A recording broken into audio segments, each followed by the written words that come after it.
moral imperative to listen to those folks who are most affected.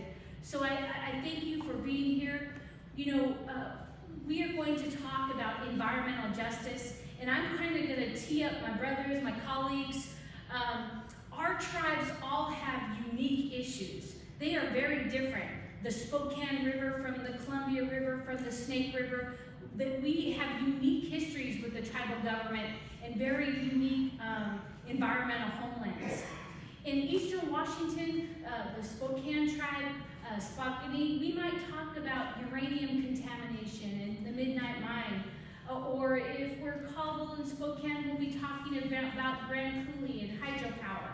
If you're in Western Washington, your tribes have a whole unique set of issues, whether it's you know, the Lummi Nation and oil refineries, but all of these issues belong to all of us as citizens of Washington State. When tribes litigate the culvert issue clear up to the Supreme Court, that's for all of us.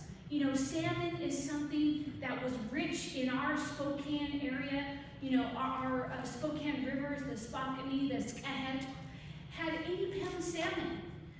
And the tribes today, locally, we are working on buying lands, putting them in conservation. We are reintroducing salmon. We are working with our partners, the Lands Council and our federal partners, to protect clean water.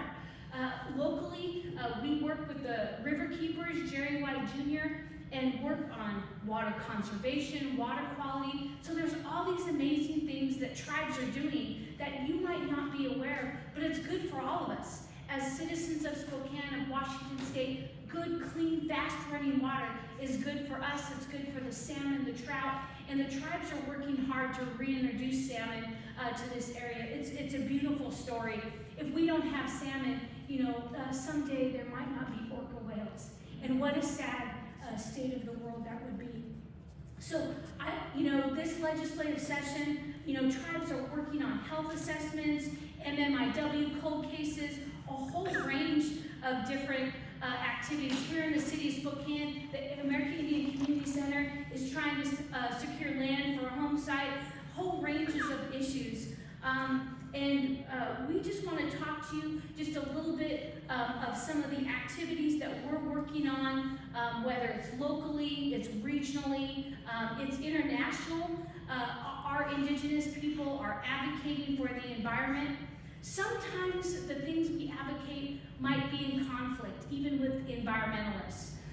If they're talking about wind turbines, you know, sometimes that's hard on the Yakima Nation or the Umatilla Nation if that's in their ceded territory where they gather roots and they harvest traditional foods and medicines.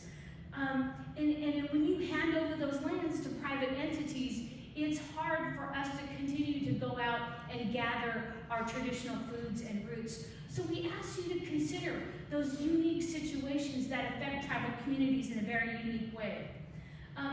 Indigenous people, tribes need to be at the table. They need to be involved with decision making, and that makes for the best scenario and environmental justice.